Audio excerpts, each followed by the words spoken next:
जय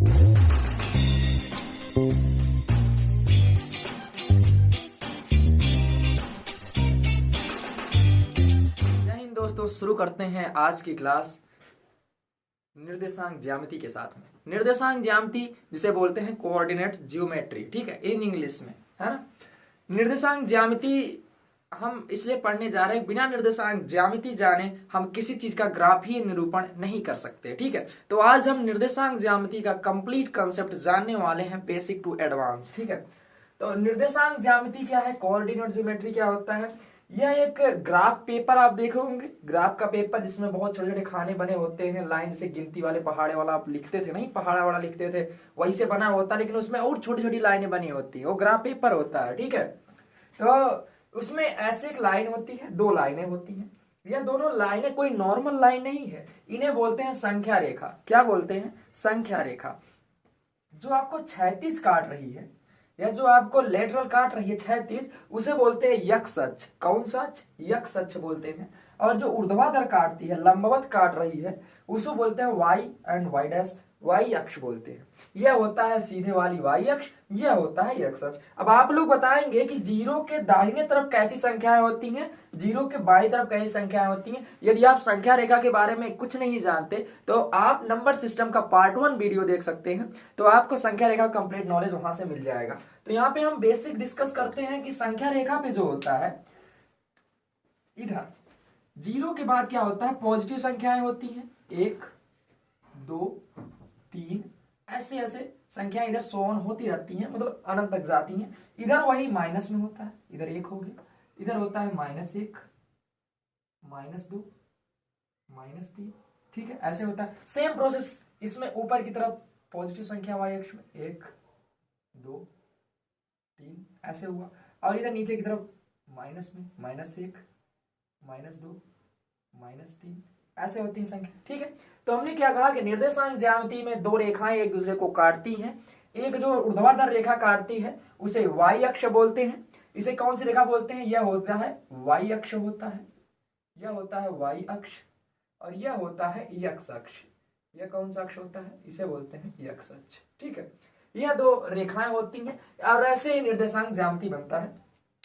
निर्देशांक ज्यामिति में क्या है कि किसी चीज पॉइंट का कोई बिंदु हो गया, कहीं पर भी कोई बिंदु हो गया, उसी का नाम पूछता है कि कौन से नंबर पे है। तो उसमें नॉर्मली क्या होता है, जिस संख्या के सीधे में होता है वही उसका नाम होता है, ठीक है। तो यहाँ पे सबसे पहले हम देख लेते हैं इसके भाग कितने हैं। तो आप देख रहे हैं 4 भागों में काटता है। जब दो रेखाएं एक दूसरे को कट करती हैं, 4 भाग बनते हैं। एक यह बन गया, यह बन गया, यह बन गया, यह बन गया। आपको 4 लाइन दिख रही होंगी। इसका एक नाम होता है, इसे बोलते हैं पहला चतुर्थांश, फर्स्ट चतुर्थांश, है ना। इसका नाम है फर्स्ट चतुर्थांश, यानी पहला चतुर्थांश है। और इसे बोलते हैं सेकंड वाला, दूसरा है। और इसे बोलते हैं थर्ड वाला, ठीक है, ये थर्ड वाला है।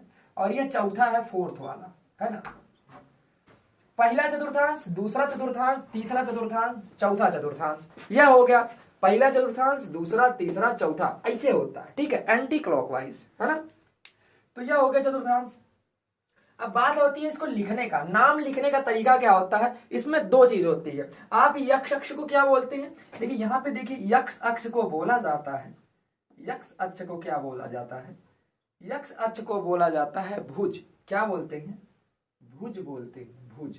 अंग्रेजी में बोलते हैं इसको एब्सिका, ठीक है, यह अंग्रेजी में बोलते हैं। यक्ष अक्ष को भुज, एब्सिका। और वाई अक्ष को बोलते हैं, वाई अक्ष को क्या बोलते हैं? वाई अक्ष को बोलते हैं कोटि।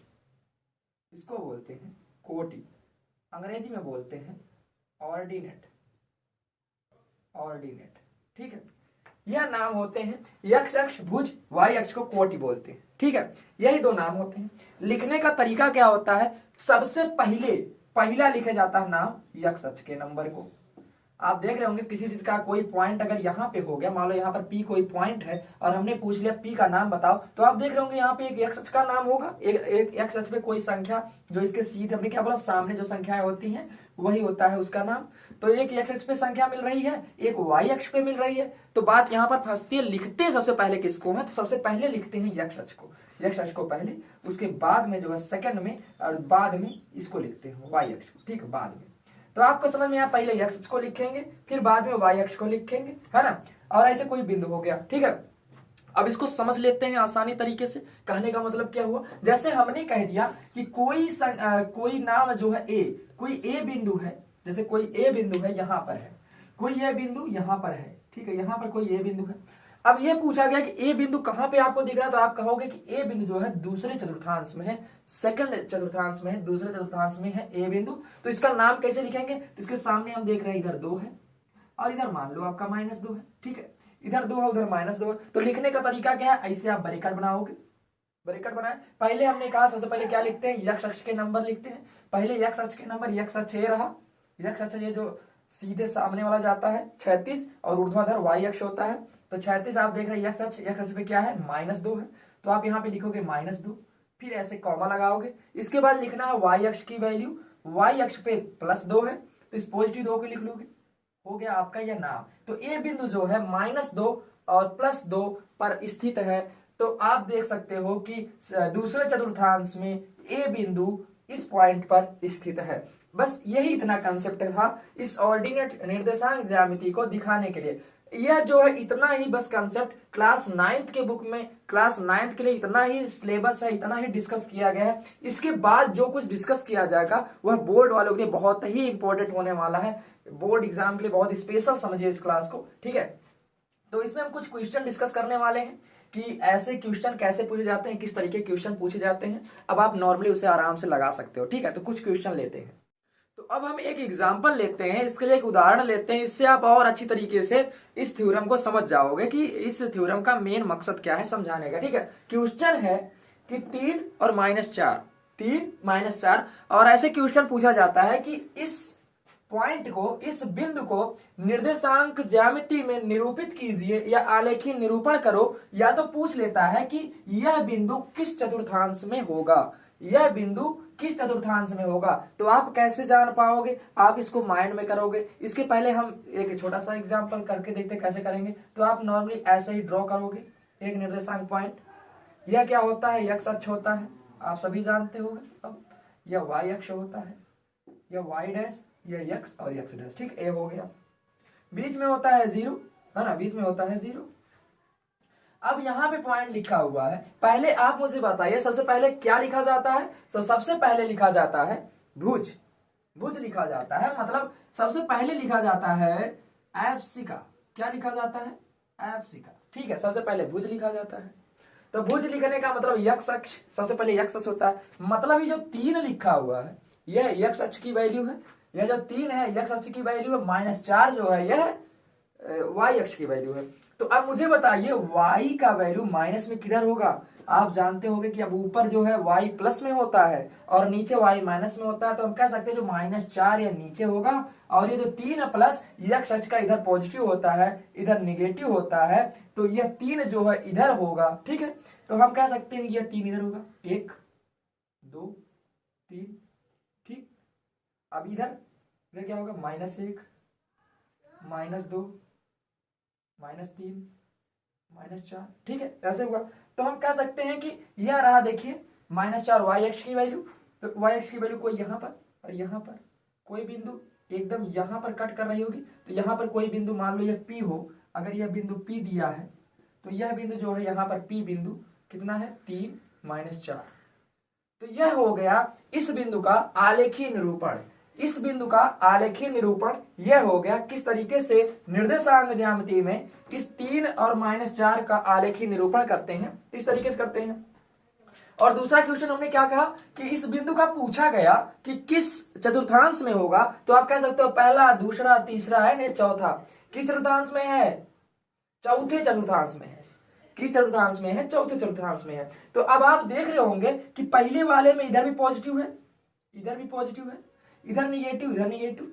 तो आप कह सकते हो पहले वाले में दोनों पॉजिटिव है, पहले वाले में दोनों पॉजिटिव है, दोनों प्लस वाले हैं।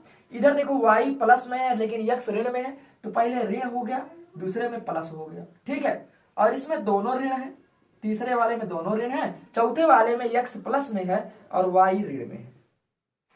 अब आप समझ गए होंगे चिन्ह किस तरीके से बनते हैं। इसका यूज आप विज्ञान के चैप्टर में भी देखोगे कि जब उत्तल और अवतल कॉन्वेक्स और कॉनकेव मिरर का जब फार्मूला क्रिएट करोगे आप लोग विज्ञान में, जैसा कि आप विज्ञान पढ़ रहे होगे, जब आप मिरर में फार्मूला क्रिएट करने जाओगे तो वहां पे इसका यूज करोगे किस तरीके से चिन्ह परिवर्तन होता है। और गणित में भी बहुत ज्यादा इसका यूज करोगे आप, आलेखी निरूपण कैसे करते हैं, हर जगह कोऑर्डिनेट का यूज होता है, हर एक क्वेश्चन में करेंगे आप। तो इस तरीके से देखिए यहाँ पे चिन्हों का विशेष ध्यान रखें, ट्रिग्नोमेट्री में इसका बहुत ज्यादा यूज है, ठीक है। तो पहले वाले चतुर्थांश में सभी पॉजिटिव हो गए, दूसरे वाले में यक्स यह वाला अक्ष जो है ऋणात्मक है नेगेटिव है और वाई वाला धनात्मक है पॉजिटिव है। तृतीय वाले में तीसरे चतुर्थांश में यक्स जो है ऋणात्मक है और वाई जो है ये भी ऋणात्मक है। और चौथे वाले में चौथे चतुर्थांश में जो है आपका यक्स जो धनात्मक है और वाई ऋणात्मक है। तो इस तरीके से हम देख सकते हैं कि यह जो है चौथे चतुर्थांश में और इसका निरूपण ए रहा, आलेखी निरूपण। देखिए बस इतना ही नॉर्मली पॉइंट कक्षा 9 में इतना ही डिस्कस किया गया है। अब इसके आगे हम डिस्कस करते हैं किसी तरीके से ज्यामितीय निरूपण में अब क्या क्या ज्ञात किया जा सकता है। ज्यामितीय निरूपण में अब जो है किसी दो बिंदुओं के बीच की दूरी ज्ञात की जा सकती है, किसी भी सरल रेखा द्विघात समीकरण किसी भी समीकरण का इसमें निरूपण किया जा सकता है। तो सबसे पहले ज्ञात करते हैं कि दो बिंदुओं के बीच की दूरी कैसे ज्ञात किया जाता है, ठीक है। किन्हीं दो बिंदुओं के बीच की दूरी कैसे ज्ञात किया जाता है उससे पहले डिस्कस करते हैं कि अगर कोई बिंदु यहां पर है, इसी रेखा पे है, कोई बिंदु इसी रेखा पे है जैसे यहां पे, तो आप यहां पे कैसे बताओगे कि इसका क्या हो सकता है, इसका पॉइंट, इसका नाम क्या हो सकता है। तो क्या कहोगे आप कि यहां पर यक्स जो है ऋणात्मक है, यक्स ऋणात्मक, पहले ऋण वाला लिखोगे जो भी नंबर होगा।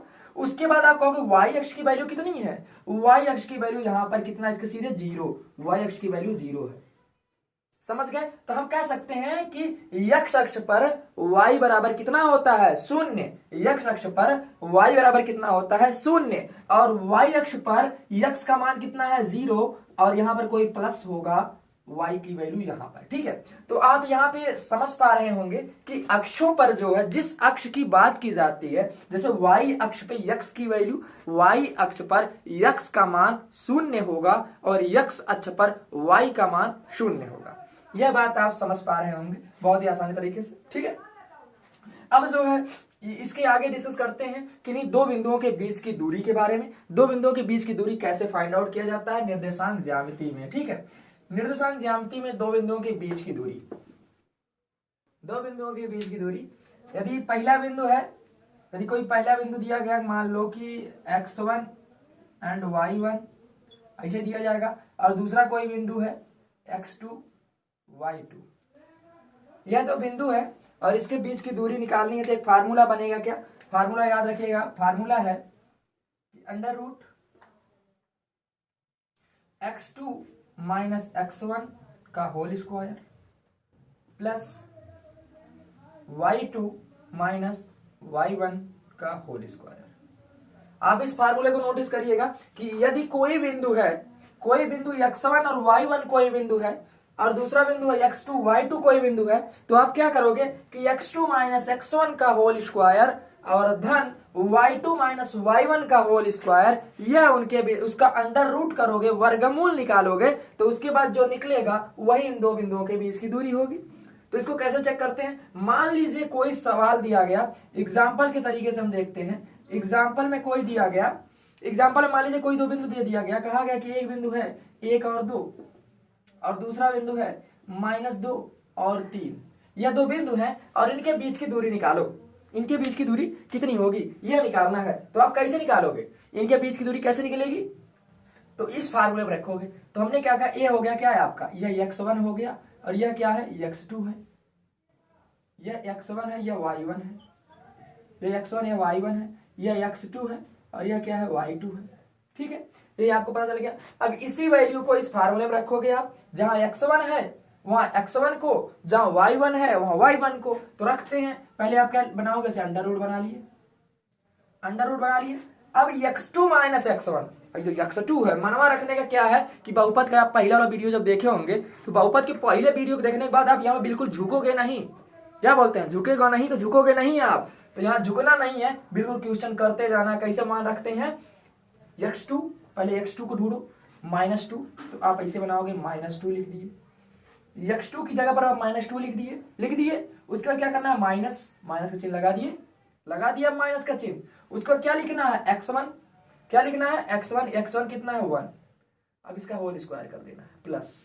देखिए सिंपली कैसे किया जा रहा है, यहाँ पे प्लस है, प्लस लगा दिया, फिर एक ब्रैकेट बना दो। अब क्या लिखना है y2 कितना है y2 3 है, y2 3, फिर क्या करना है माइनस, फिर क्या लगाना है माइनस। अब y1 कितना है 2, y1 2 हो गया और इसका भी होल स्क्वायर। इसको समझे आप आसानी से।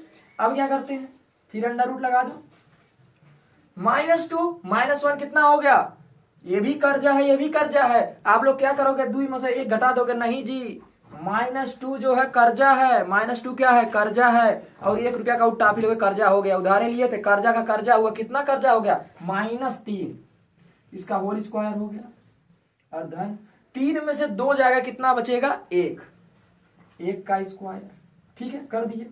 अब इसका स्क्वायर करो कितना होगा, 3 त्रिका 9 और 1 का 1, अंडर रूट बराबर कितना हो गया 9 1 10, अंडर रूट 10। और जिसकी कोई इकाई ना पता हो, मतलब दूरी सेंटीमीटर में है, मीटर में है, किलोमीटर में नहीं पता है, तो आप यहाँ पे लिख सकते हो कि इतना कोई भी मात्रक हो सकता है, हमें इससे लेना देना नहीं है, तो लिख सकते हो अंडर रूट 10 मात्रक इन दो बिंदुओं के बीच की दूरी है, इन दो बिंदुओं के बीच की दूरी अंडर रूट 10 मात्रक है। तो आप हम आशा करते हैं कि यह जो दो बिंदुओं के बीच की दूरी का कंसेप्ट है कि निर्देशांक ज्यामिति में किन्हीं दो बिंदुओं के बीच की दूरी कैसे निकालते हैं, जब दो बिंदु ज्ञात हो तो आप इस फार्मूले से बहुत ही आसानी तरीके से कम समय में ऐसे ही निकाल सकते हो, कुछ ज्यादा इसमें करने की बात नहीं है ना। तो इसके बाद क्या है कि एक विभाजन सूत्र है और एक जो है त्रिभुजों का क्षेत्रफल होता है। दो कंसेप्ट इसमें है कि त्रिभुज कैसे बनते हैं, कि अब दिखाते हैं आपको उसकी आकृति। यह हो गया आपका निर्देशांक है ना।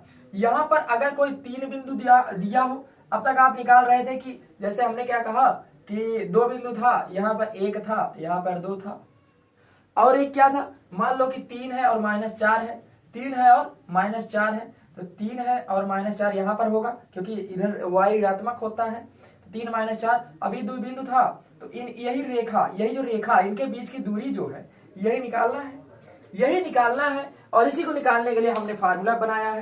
क्या फार्मूला बनाया था हमने बनाया था कि अंडर रूट x2 - x1 का होल स्क्वायर और धन y2 - y1 का होल स्क्वायर, ये फार्मूला हमने बनाया था, ठीक है। इसी फार्मूला से बीच की दूरी निकालनी थी।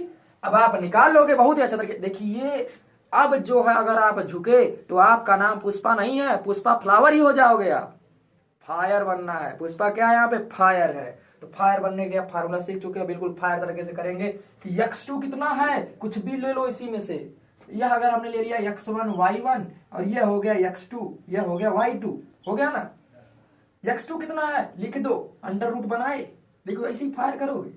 x2 3 है, x1 कितना है -1, लो जी हो गया, 3 - 1 का 2 है ना, प्लस अब y2 कितना है, y2 -4 है, देखिए -4 है y2, -4 की बहुत वैल्यू है। फिर क्या लगाना था, माइनस लगा दिए। y1 कितना है 2 है, फिर इसका होल स्क्वायर कर दिए, कितना आ गया आंसर।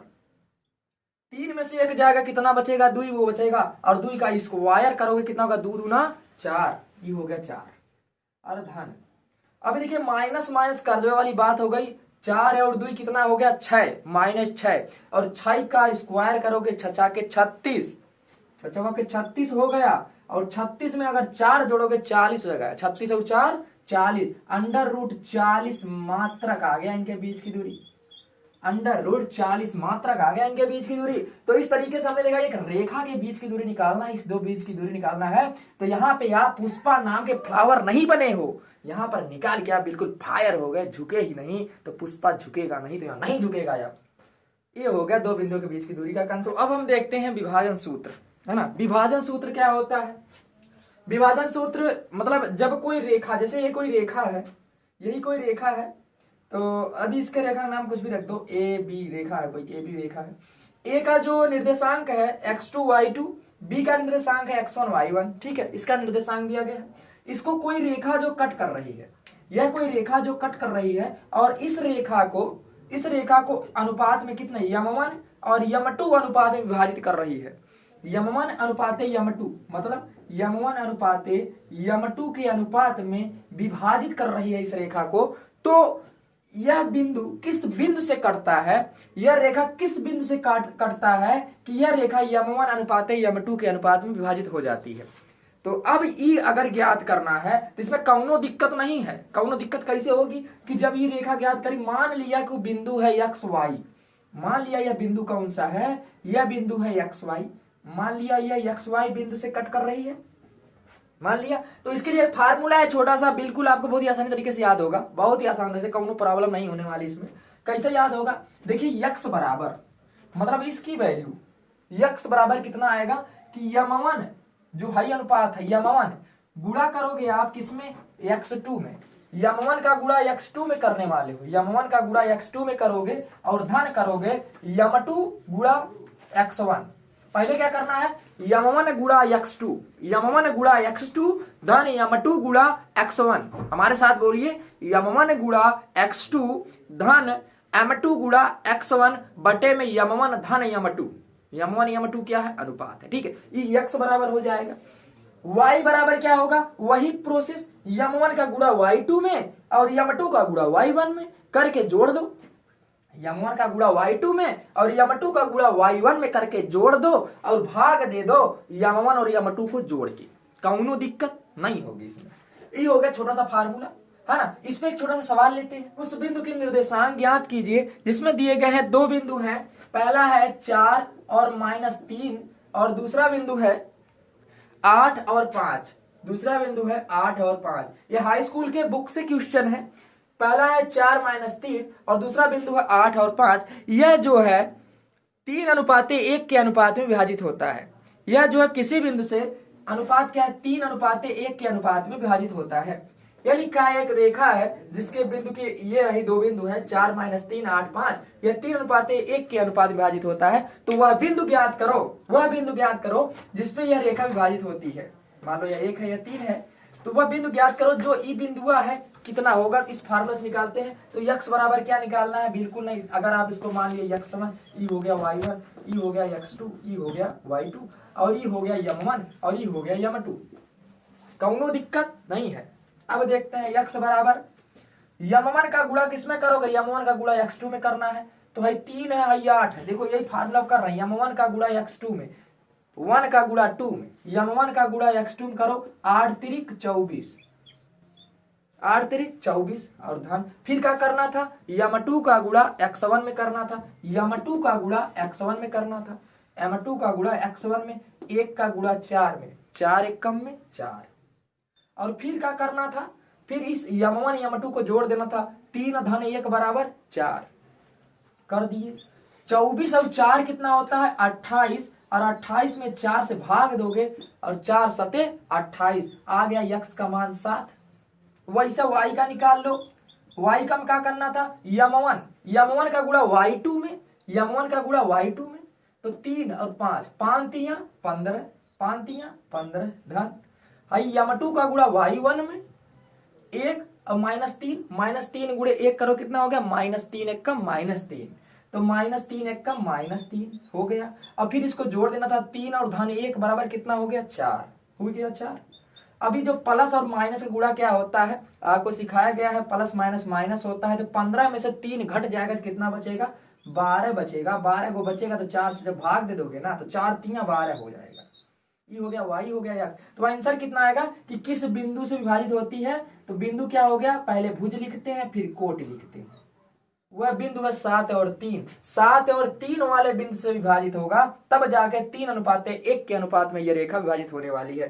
तो हम आशा करते हैं विभाजन सूत्र जो है आपको बहुत आसानी तरीके से याद हुआ होगा, बिल्कुल रटने की जरूरत नहीं थी। क्या किया हमने, m1 का गुणा x2 में, m1 गुणा y2 में, m2 का गुणा x1 में और m2 का गुणा y2 में, y1 में, और भाग में क्या करना था, दोनों जोड़ दो, m1 धन m2, बस इससे ज्यादा कुछ नहीं करना था, x y की वैल्यू निकालना था। ये था विभाजन सूत्र कक्षा 10 का, ठीक है। कक्षा 10 में लास्ट पॉइंट है एक जो त्रिभुज अभी हमने बनाया, अभी बनाएंगे त्रिभुज का क्षेत्रफल कैसे निकाला जाता है, ठीक है। अगला और लास्ट टॉपिक बचता है निर्देशांक ज्यामिति में, जो आपको जानने योग्य है, इससे ज्यादा जान के आप कुछ कर भी नहीं पाओगे और जानने की जरूरत भी नहीं है ना। तो लास्ट टॉपिक का है त्रिभुज का क्षेत्रफल।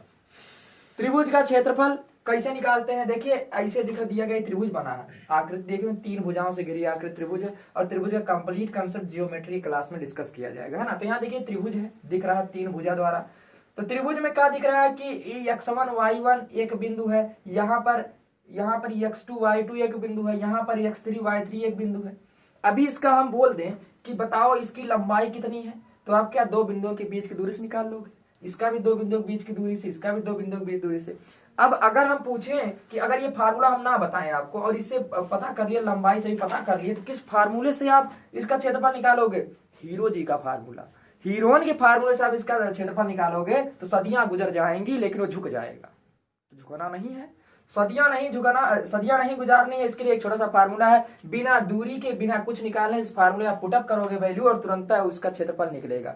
क्या करना है, x1 y1 x2 y2 x3 y3 अगर कोई बिंदु पता है तो आप कैसे याद करोगे, त्रिभुज का क्षेत्रफल क्या होता है 1/2 आधार गुणे ऊंचाई, इतना होता है। तो वही किया गया है 1/2। पहले देखिए कहां शुरुआत करते हैं, शुरुआत कहां से की, x1 x2 x3 से शुरुआत करेंगे, ठीक है। x1 जब आप लिए हो ब्रैकेट के अंदर y2 लेना है, जब पहले x1 लिए हो तो ब्रैकेट के अंदर क्या लेना है, y2 लेना है, बस सीरीज स्टार्ट हो गई। अब आपको कुछ नहीं करना, फार्मूला याद कर लो कैसे, 1/2 x1 लिए ब्रैकेट के अंदर y2 माइनस y3 हुआ, फिर धन x2 ले लिए, फिर क्या हो जाएगा ब्रैकेट के अंदर y3 पे खत्म किए थे ना पहला वाला, फिर क्या हो जाएगा y3 माइनस y1 हो जाएगा, फिर धन कर लो, फिर x2 खत्म हो गया, x3 बचा, x3 ले लो, फिर ब्रैकेट के अंदर कौन बचा, यहाँ y1 पे समाप्त किए थे ना, फिर वही y1 माइनस y2 कर लो। यही छोटा सा फार्मूला करना है। फिर से एक बार मेरे साथ क्या बोलेंगे, 1/2 x1 y2 माइनस y3, फिर plus x2 y3 minus y1, फिर प्लस x3 क्या हो गया y1 यानी y2 माइनस y1, ठीक है। ये हो गया y1 माइनस y2, ठीक है। इधर हो गया त्रिभुज का क्षेत्रफल हो गया, ये हो गया त्रिभुज का क्षेत्रफल। अब इसमें एक छोटा सा क्वेश्चन करते हैं जो क्लास का हाई स्कूल से ही दिया गया है, उस हाई स्कूल क्वेश्चन से करेंगे और देखेंगे इस जो फार्मूले का यूज कैसे किया जाता है ना। तो फार्मूले का यूज करने के लिए एक छोटा सा आपके बुक से ही क्वेश्चन लिया जाता है हाई स्कूल से। तो जैसे मान लो कि दिया गया है क्वेश्चन, चलो ठीक है इसको निकालते हैं। तो क्वेश्चन है, क्वेश्चन दिया गया है कि उस त्रिभुज का क्षेत्रफल ज्ञात करो, उस त्रिभुज का क्षेत्रफल ज्ञात करो जिसके निर्देशांक दिए गए हैं। पहला निर्देशांक है कि 5 2, एक बिंदु 5 2 है a बराबर, और दूसरा b बराबर कितना है, a बराबर 5 2 है, अब b बराबर है आपका 4 7, b बराबर है 4 7, और c बराबर दिया गया है, b बराबर 4 7, c बराबर दिया गया है 7 माइनस 4। यह दिया गया है, यह 3 बिंदु दिए गए हैं और इस 3 बिंदु का मतलब त्रिभुज बना हुआ है, 3 बिंदु है, तो इसका क्षेत्रफल निकालना है। इस फार्मूले से कैसे निकालेंगे, तो सिंपली क्या करना, हमने कहा 1/2। अब यहीं से मान लो यह x1 हो गया, यह y1 हो गया, यह x2 हो गया, यह y2 हो गया, यह x3 हो गया, यह y3 हो गया ना। अब निकाल लो यहीं से 1/2 करना है, 1/2 करके x1 बराबर कितना है 5, x1 बराबर कितना है 5, तो यहाँ पर आप लिखोगे 5, लिख लिया। ब्रैकेट के अंदर क्या हो गया y2 रहेगा, y2 बोले तो 7, 7 हो गया। फिर यहाँ पे क्या करना है, माइनस करना है y3, y2 minus y3, y3 देखिए माइनस में है तो यह माइनस और यह माइनस क्या हो जाएगा प्लस, माइनस गुणे माइनस बराबर प्लस, और क्या है 4 है, 4 हो गया। फिर प्लस x2 करना है, x2 कितना है 4, यहाँ पे x1 लिए थे, अब यहाँ पे x2 लेना है, x2 कितना है 4, 4 ले लिए, ब्रैकेट बना लिए। उसके बाद क्या लेना है y3, y3 कितना है माइनस में है, तो लिख लिया आप -4। फिर क्या करना, माइनस साइन लगाना है, या माइनस साइन लगाना। y1 कितना है 5 और 2 है, y1 कितना है 2, इस 2 को यहाँ पे लिखोगे आप, ठीक है। फिर प्लस लगा दो। अब यहाँ x3 की बारी, x3 कितना है, x3 7 है, 7 लिख दिए। फिर x3 के बाद क्या है y1 लेना है, y1 कितना है, y1 लेना है 2, y1 है 2, फिर माइनस ले लेंगे। फिर क्या लेना है y2, y2 कितना है, y2 है आपका 7, y2 ले लिया 7।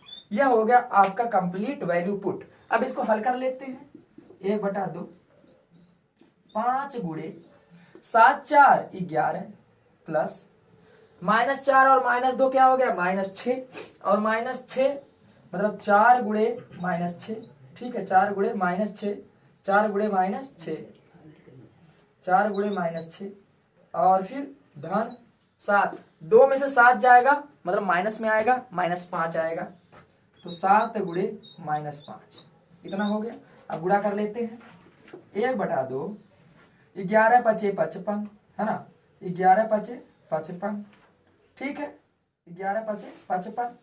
अभी 6 चौक 24 माइनस 24, अब इधर प्लस माइनस हो जाएगा, 7 पचे 35, बराबर कर देते हैं, 1/2 गुणे 35 और 24 जोड़ेंगे कितना हो जाएगा, 55 माइनस 5 4 9 और 3 2 5, 59। 59 में से 55 जाएगा तो कितना बचेगा, 3। 59 में से 4 बचेगा, 59 में 55 जाएगा तो -4/2, -4/2, और 2 से काटोगे आप कितना आएगा आंसर, -2। तो यह हो गया त्रिभुज का क्षेत्रफल। यह क्या होगा, देखिए इस फार्मूले से आप त्रिभुज का क्षेत्रफल निकाल, दिखने में बहुत ज्यादा लेंथी लग रहा है, लेकिन जब आप लगाओगे तो बहुत ही आसानी तरीके से आएगा और बहुत ही आराम से आ जाएगा। ये आ गया आपका -2 इस आंसर से। देखिए 3-4 स्टेप में आपका त्रिभुज का क्षेत्रफल आ गया, ठीक है। देखिए निर्देशांक ज्यामिति का कंप्लीट कंसेप्ट बस इतना ही है। इसके बाद जो कॉम्पिटिटिव लेवल का है वो हम अलग से डिस्कस करेंगे, लेकिन बोर्ड वालों के लिए बस ये 3 फार्मूले, 3 कंसेप्ट जो है आपको हमेशा रखना माइंड में कि पहला कौन सा हो गया, पहला 2 बिंदुओं के बीच की दूरी का, दूसरा कौन सा हो गया, विभाजन सूत्र, और तीसरा कौन सा हो गया, त्रिभुज का क्षेत्रफल। तो यह 3 फार्मूले आप इस वीडियो के द्वारा सीख लो, आराम से सीखे, रिपीट करके देखिए, बहुत इजीली तरीके से समझ में आएगा। तो आशा करते हैं त्रिभुज का कंसेप्ट भी आपको आसानी तरीके से समझ में आएगा। निर्देशांक ज्यामिति का जो है बहुत ही आराम तरीके से समझ, और जिसको वाकई में आपको लगे कि आपके जो फ्रेंड हैं, कलीग हैं, जो भी रिलेटिव हैं, उनको जिसकी जरूरत है या वो भी बोर्ड का एग्जाम दे रहे हैं आपके साथ ही, तो प्लीज उनको शेयर करिए, आपके साथ वो भी बढ़े, और जब वो बढ़ेंगे तो पूरा देश बढ़ेगा। कोई झुकेगा नहीं, क्योंकि नाम आज सबका पुष्पा ही पुष्पा है।